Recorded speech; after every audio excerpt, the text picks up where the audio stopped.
My brother hailed Satan at a Christian church event and my parents did not take it well. I'm not sure how to proceed at my brother's level of immaturity. My little brother, who was 15 at the time, had seen a poster at a gas station. It was an advertisement for a traveling Christian strongman show that would be taking place in a large community church in a nearby town. He badgered me for a week, begging me to give him a ride to this event. We weren't church people, so this was quite odd.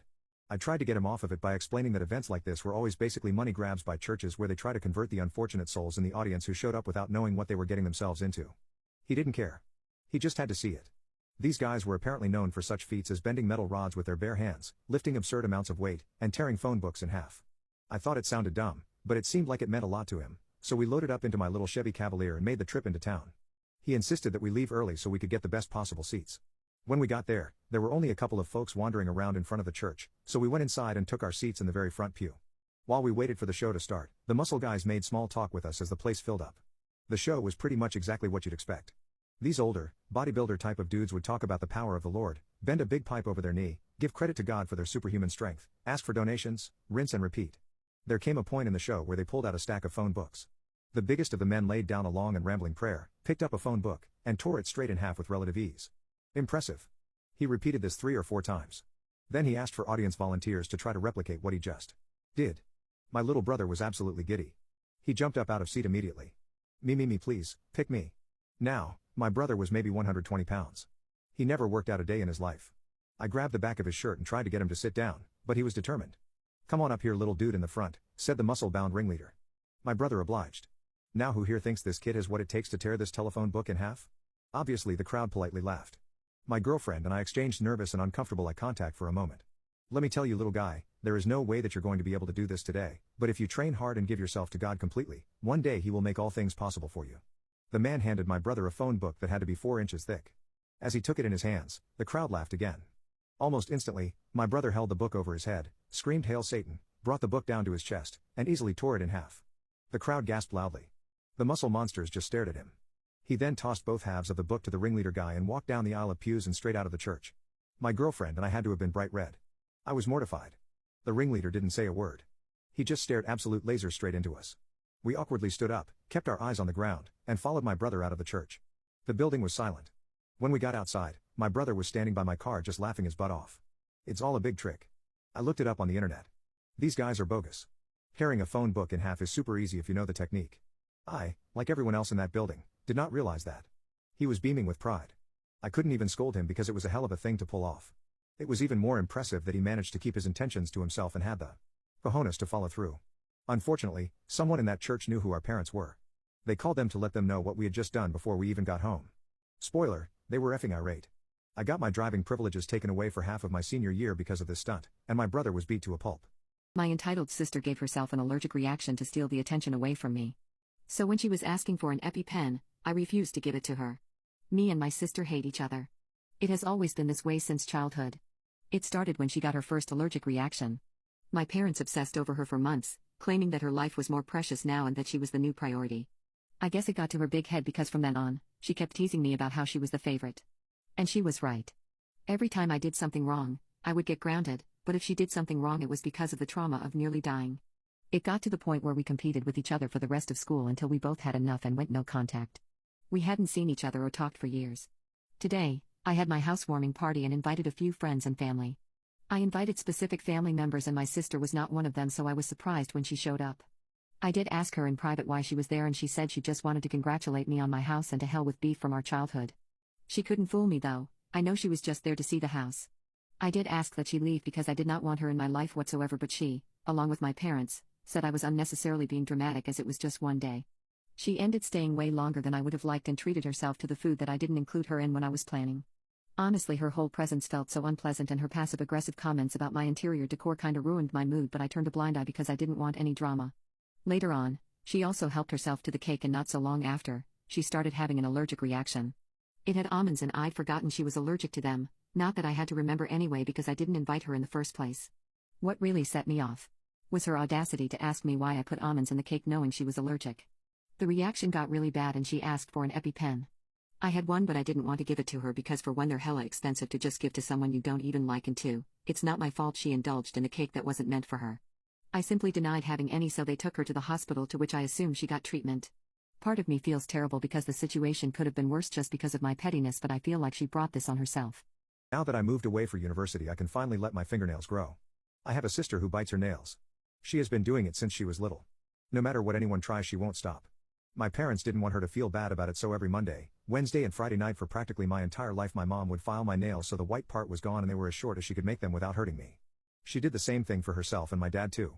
My sister got picked on for biting her nails until all her fingers were bloody, and so my parents got the school to agree that she could spend recess and lunch inside one of the classrooms. Since they did not want her to be lonely, I had to be in the classroom with her and I wasn't allowed to spend recess or lunch with the other kids. If I got invited to a birthday party or over to another kid's house, I was not allowed to go unless my sister could go too because she didn't have any friends of her own. So I got bullied too, and pretty soon no one invited me over. I did not have any friends at school or in our neighborhood. High school was worse. Besides biting her fingernails until they were bloody, my sister would take off her socks and shoes and bite her toenails too. It doesn't matter if she was at school sitting at her desk, or we were at a restaurant or in church or anywhere else. She would do it right then and there. If anyone tries to stop her from biting either fingernails or toenails, she would cry or struggle with them. My parents used to put nail polish on her that tasted bad so she would not bite her nails, but that did not stop it. To make her feel less alone, my parents would wear it and force me to as well. I don't even like wearing nail polish on my nails, but it didn't matter. Last year when I used my allowance to buy press-on French manicure nails from the store because I wanted to have pretty nails, my sister found out and told my parents, and they made me say sorry too. Her and grounded me for a month. I turned 18 last month and I moved into my dorm at university the next day. I haven't talked to my parents since I moved because they are against me coming here. They wanted me to live at home while I went to school. If my parents could have legally forced me not to move, they would have. They are mad that I am abandoning my sister and our family even though I don't ever want to see her again. Now that I don't live there, I'm letting my nails grow. It has been 12 days now. My roommate even filed them into a nice shape for me. I hid my pregnancy from my Ivy League student ex. I was 18 when I got pregnant with my daughter, 9. I was young and dumb, I admit that. Her father and I broke up before I found out, high school sweethearts. At the time we were both figuring out college and I knew if I told him he wouldn't go to the Ivy League school he was accepted into. So I didn't tell him during pregnancy. He heard rumors but never asked. When the baby was born I tried to tell him. He didn't believe me. Blocked me on everything, and I decided to provide for her without his help. I bring my daughter everywhere, and this particular day we went to Target. I'm walking down the shampoo aisle with my daughter and when I looked up I saw my ex's mom. I have never lied to my daughter about who her father was or his parents. She has seen pictures. When she was little and asked where he was I explained college, and when she got older I never painted him as the bad guy. I've always told her mommy made adult decisions too young. My daughter is the spitting image of her father, so there's no denying it's his child. Once she saw her she had a face like she knew something and asked me how old she was. She told me she had heard rumors but didn't think they were true. Once I told her I saw her face put the connection together. I explained I wanted to contact him but didn't have a way to. I didn't bother telling her I tried when she was born. She understood and asked if she could tell him. I said of course. Apparently he's been living a couple hours away, which is why I never ran into him, and they moved a few towns over. My ex called and invited me to his parents' house for dinner tomorrow with our daughter. Do I go? His new girlfriend is blowing up my social media calling me a jerk. She says I'm only telling him now so they break up and how I'm a horrible mother for not telling him sooner. As if I don't feel bad enough my daughter has missed out this long. My daughter wants to meet her dad. She understandably has questions. Refused to invite my affair baby brother to my child-free wedding. Everyone threw a fit because I invited my kid sister, but it's not my fault, she's mature for her age. I just got married a couple of weeks ago in Norway. It was amazing. From the start me and my fiancé knew we wanted a child-free wedding, nobody under 21, as we both find children and tweens very annoying, but we provided childcare for the little kids. Here's the problem, I have 2 siblings much younger than me, my full sister, who's 15, and my half-brother, who is 14. My half-brother is the result of an affair my mom had while my dad was away for work, which caused their divorce.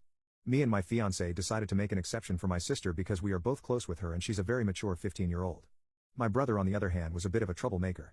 He always made a mess everywhere he went and even tried to prank me at my college graduation. So I decided not to invite him. My mom had figured neither were invited and that they would stay at the hotel for the day. She was fine with it since they were together. When we told her it was just my brother not invited, she was pissed and said he can't stay here alone. I said he could stay with the kids, all under 10 unfortunately. She told us we could do whatever but we had to tell him the news.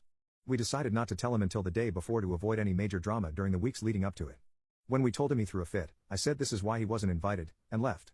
The wedding day went amazing. When I got back from my honeymoon I was met with angry texts and voicemails from my mom's family. Half of them didn't even go. Apparently my mom spilled the beans to my aunt and she told everybody. Am I the a-hole? Having diarrhea is my favorite thing in the entire world. Yes, that is right, I love to have diarrhea. One of my favorite things to do is take a laxative on weekends when I have absolutely nothing to do and I know I'll be at the house all day. There are so many aspects of it that make it one of the best experiences. The first aspect I love is the rush. Just going about my business and then all of a sudden I know I might poop my pants. That it is time to get on a toilet right now and nothing else matters. It's an adrenaline rush when the stomach starts to gurgle and you know you can't stop what's about to happen. That I am totally at the mercy of my bowels. The second is simply the feeling. I love the feeling of relief I get in my stomach, the feeling of it rushing out of my butt, and it is one of those good burn feelings in the butt too. I love that fiery booty hole burn. Then when you go to wipe it's kind of like you are scratching that ultimate itch. To put it simply, from start to finish the feeling of diarrhea has multiple aspects that all feel good and all of them have their special place in my heart. The third aspect I love is the smell. It's like when you have a good fart and it stinks really bad and you kind of sniff it in and you are like dang, I just did that. The smell of diarrhea is like I just opened a sewer line right in my toilet and I love it. It's just a great scent to sit there and enjoy for a minute. A nasty type of good that makes you feel a little dirty. The fourth aspect would have to be looking at what came out. Just standing to wipe and looking at what once used to be a perfectly clean toilet is now black. Just black water with black spatter all around the bowl of the toilet. I love to stand there for a second and look at it and say dang look at all that bad stuff I just expelled from my body. That's a great feeling looking at it and knowing how you've just cleansed your body. To put it simply, I highly recommend diarrhea. How do I not take life too seriously? Have you ever thought about this? In 100 years, in 2123, there will be none of us, not even our relatives and friends. Strangers will live in our homes that we built with a lot of effort and failure. They will have all the stuff we have or throw it in the dumpster. Even the car, for which we spent a fortune, will be lying somewhere in a dump. Our descendants will not remember us and only a few will know who we were. Who among us knows their great-grandfather?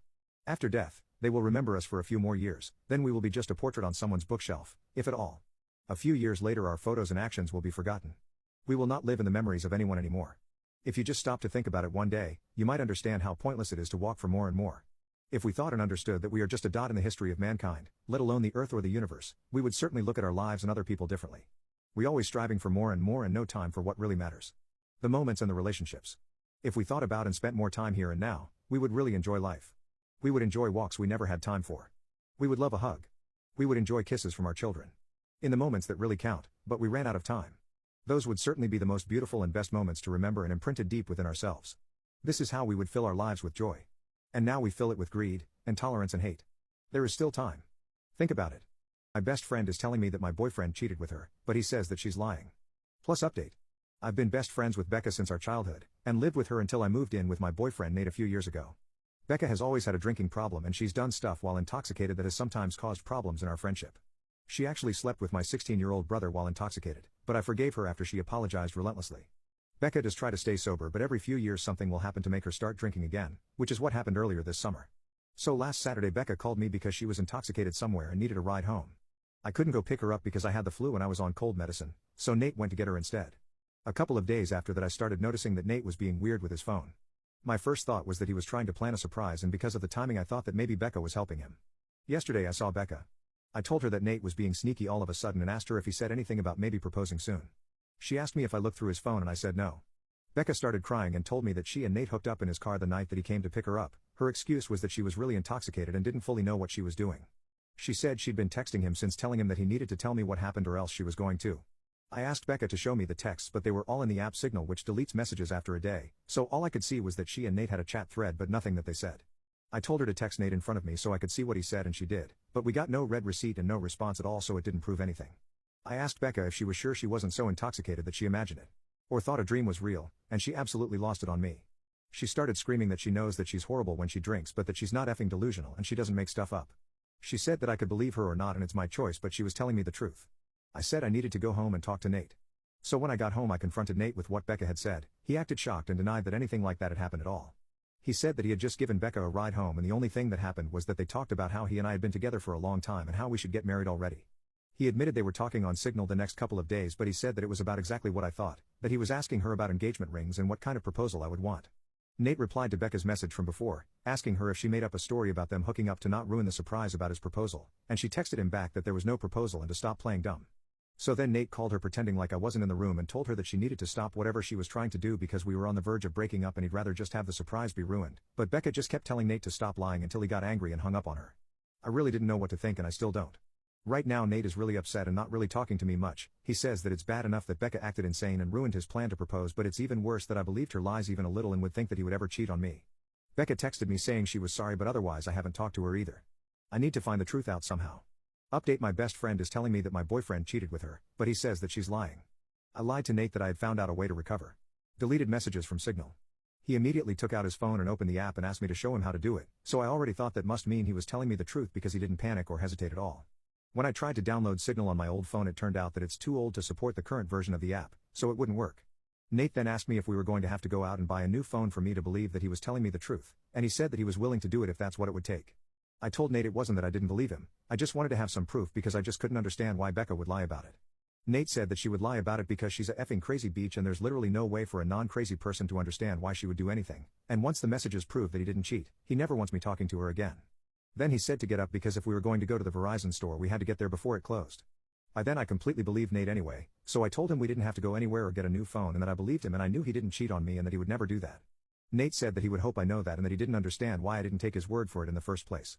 I started trying to explain why I didn't want to just immediately dismiss what Becca had said happened, but Nate said that he really couldn't listen to that right now. I said that was fair and agreed that I would cut Becca off, but that first I wanted to try to get her to admit that nothing happened. Nate said fine, but to call her with my phone on speaker because he thought he also deserved to hear her admit that she was lying. So I called Becca and I said the same thing to her that I said to Nate, that I figured out how to recover deleted messages on Signal. She asked me why I would need to do that, so that was when I knew for sure that she was definitely making it up and not just confused somehow. I said it was because I wanted to have proof of what she and Nate talked about. Becca asked me if I saw their messages, so I lied and said yes. After that Becca just went silent until finally I asked her if she was going to say anything. Then she asked me if that meant that we were engaged now. So then I really just lost it on her. I screamed at her asking her if she was effing serious and what the F was wrong with her. How could that possibly be all that she had to say? Becca started screaming back telling me to effing calm down and about how obviously I never believed her anyway because it's not like we broke up over it. I was crying by that point and because of that I couldn't really say anything else, so then Nate told Becca to go F herself and to never ever contact either one of us ever again and hung up on her. A minute later Becca sent me a completely unhinged text that read, "Courtney. You are supposed to be my friend for life. You are supposed to be there for me. You are supposed to be my person. But then you meet Nate and now you only care about Nate. Everything is about Nate. Tell me why Nate comes to pick me up when I call you?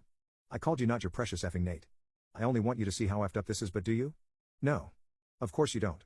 Of course you choose Nate over me like you always do and like you always will. You pretend to care about me but I can see you don't care. It is pathetic, Courtney. You are a pathetic woman who would choose a man over a friend. Also, remember when I effed your little brother, I was never sorry. I bet you don't even care about him anymore, since you have your sweet perfect little baby Nate. Goodbye, Courtney. Is that what you want? Goodbye forever.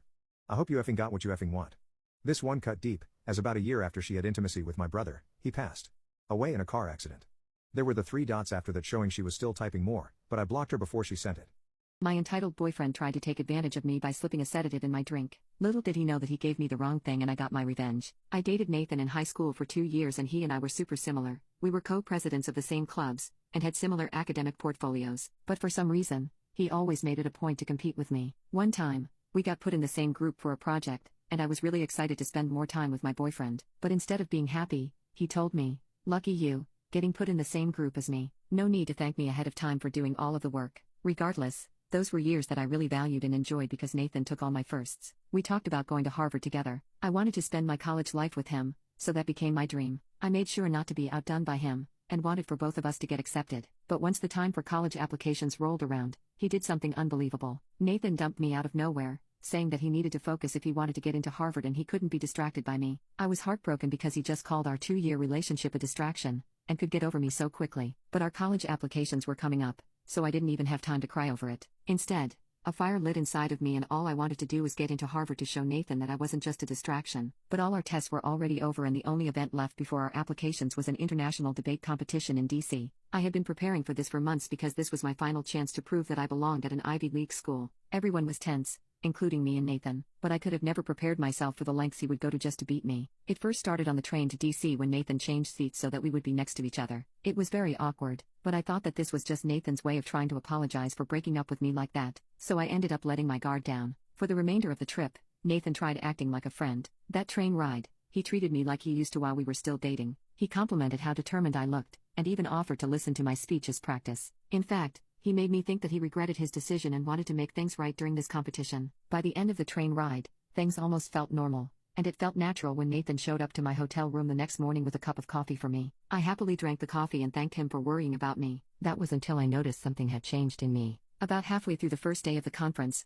I felt like I was in a hyper-focused mode, as if someone had filtered out the white noise in my brain and just left the sharpest, most productive parts behind. When I gave impromptu speeches, I found myself having extra time to think as if time was going by slightly slower than usual. And when the time for questions came, I asked the most precise, detail-oriented questions that highlighted major flaws in my opponent's arguments. Somehow, I was beating everyone in the debate room, including Nathan. By the second night, it was obvious that I was going to win. I thought he would be agitated and mad that he didn't do as well as me, and wouldn't talk to me anymore. But to my surprise, the next morning he showed up in front of my door with another cup of coffee. He looked a bit pissed off, and told me that I should drink it as soon as possible, but I didn't think much of it. And once again, I ended up destroying everyone in the competition. On the fourth and final day of the competition, everything was even more tense than usual. My anxiety only grew when Nathan failed to deliver me a morning coffee. I tried not to think anything of it initially because it could have just been a coincidence, but then, Nathan didn't show up to the debate at all. He completely skipped the final day of the competition. That's when I knew something was wrong. I ran to his hotel room the second the committee session ended.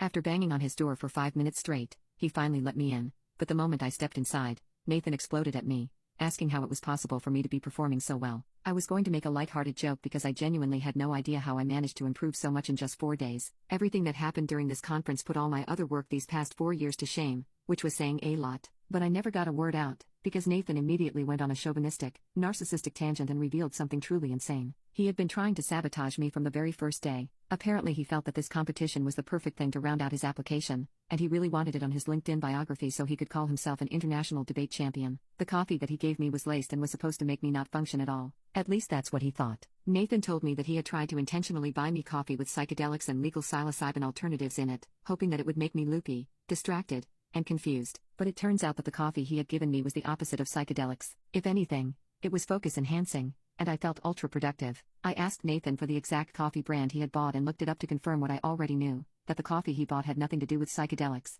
and was simply a mushroom coffee fusion blend. It was called Clarity Brew, and from the name I could sort of understand why Nathan might think that it was for a psychedelic type of clarity. But the actual product description made it clear that this coffee was a blessing, not a curse. The mushrooms Nathan had thought would hurt my chances of winning this competition were chaga mushrooms and lion's mane, which botanists will know are just cognitive power banks for the mind. I respected Nathan wholeheartedly until this point, but never in my life did I think that he would be capable of such a low-level IQ move. And even though Nathan had basically tried to poison me with this coffee, it worked so well on me that once I was done yelling at him, I took the Clarity Brew with me to confiscate it only to bring it all the way home so I could continue using the coffee until the end of senior year. That was when I discovered that the coffee didn't just make me more productive, it gave me long-lasting energy and naturally minimized the jittery effects of caffeine. Nathan had basically bought me super coffee in an attempt to drag me down. To no one's surprise, I won the competition and was later accepted to Harvard. In my interview, I revealed what had happened during the competition and they decided to reject Nathan. We still text sometimes, and he's apologized a lot for what he did. I've even started connecting him to a few people at Harvard to help him out with some research opportunities because I just want to be the bigger person here. Hopefully one day, he'll be the same way. Edit. Okay, wait. Thanks so much for all the comments. I think you guys are right about him just using me for networking. I've decided to block Nathan and cut contact with him permanently, because you're right, he lost the privilege of being my friend the day he tried to drug me.